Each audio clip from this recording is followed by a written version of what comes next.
I'm Claire Mattis, and you're listening to Seeking Refuge News, a podcast sharing stories of refugees and the world events that affect them. On February 1st, Myanmar's military, the Tatmadaw, seized power after detaining State Councilor Aung San Suu Kyi, President Win Myint, and other democratically elected leaders, bringing an end to a decade of civilian rule. The coup took place following a general election, which Suu Kyi's National League for Democracy party won by a landslide. The armed forces have claimed widespread voter fraud, demanding a rerun of the vote and declaring a year-long state of emergency. However, the Election Commission stated that there is no evidence to support such claims. Military Commander-in-Chief Min Aung Hlaing, who has long maintained power of the Tatmadaw, now wields all executive, legislative, and judicial powers. He has previously received international condemnation and sanctions for his alleged role in military attacks against ethnic minorities. In 2017, despite not officially controlling Myanmar, the military launched an ethnic cleansing campaign in the states of Shan, Kachin, Karen, and Rakhine, leading to the exodus of the Rohingya Muslims.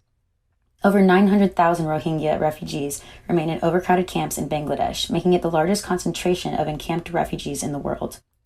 Additionally, the military has used sexual violence to devastate communities and deter women and children from returning to their homes.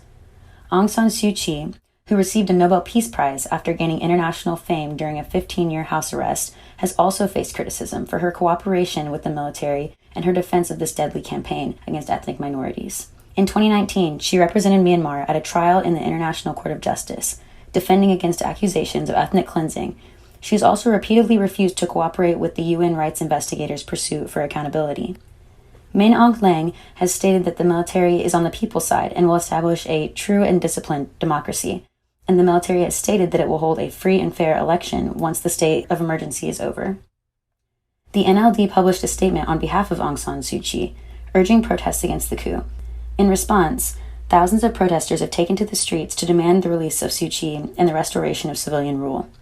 Doctors, teachers, student groups, government workers, and more began civilian disobedience campaigns. Meanwhile, the NLD's offices were raided, and the Tatmadaw blocked social media platforms and eventually ordered a blackout of the entire internet, where protesters had been sharing information. On February 7th, protests swept through Myanmar with tens of thousands of people in attendance in the largest show of mass anger since the 2007 uprising by Buddhist monks that helped bring about democratic reforms. Internet access was restored, but social media platforms are still blocked. The military then imposed a curfew in Yangon and other townships and banned gatherings of more than 5 people in an attempt to crush growing protests.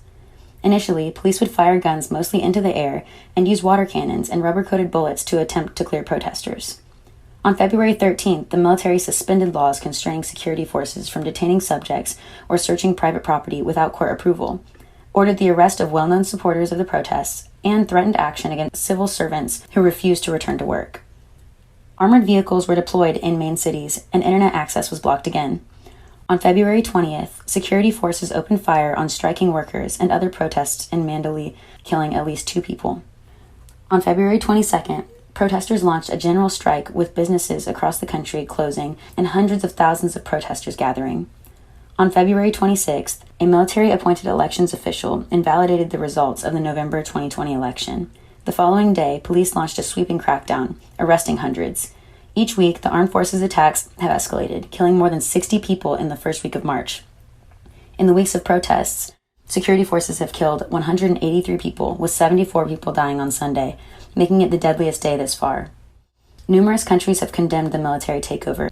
The US and the UK have both responded with sanctions on military officials. However, China blocked a UN Security Council statement that condemned the coup, and neighboring countries have stated that it is now an internal issue.